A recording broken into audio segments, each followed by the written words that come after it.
Kuhusu matokeo kwa mtihani wa kidato cha sita, takwimu zinaonyesha kuwa ufaulu kwa watahiniwa wa shule ni 99.92, ambapo watahiniwa 125,056 kati ya 125,320 wenye matokeo wamefaulu kwa kupata madaraja ya kwanza, la pili, la tatu na la nne.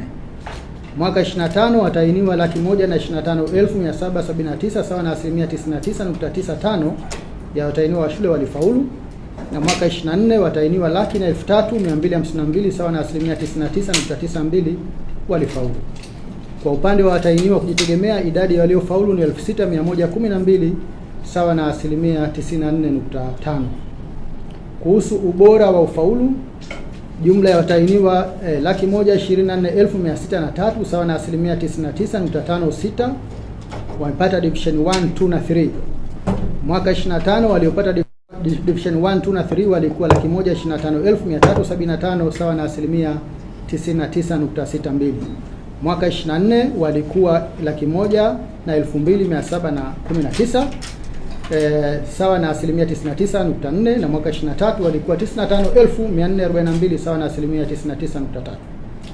Hivyo ubora wa ufaulu kwa mtihani wa kidato cha sita umeendelea kuwa zaidi ya 99% kwa miaka minne mfululizo. Idadi ya watahiniwa waliopata daraja la kwanza mwaka 26 ni 67,696 sawa na 54.1% ya watahiniwa wote, ikiwa ni ongezeko la 5.52 ikilinganishwa na mwaka 25 ambapo watahiniwa waliopata daraja la kwanza walikuwa 61,120 sawa na 48.6%.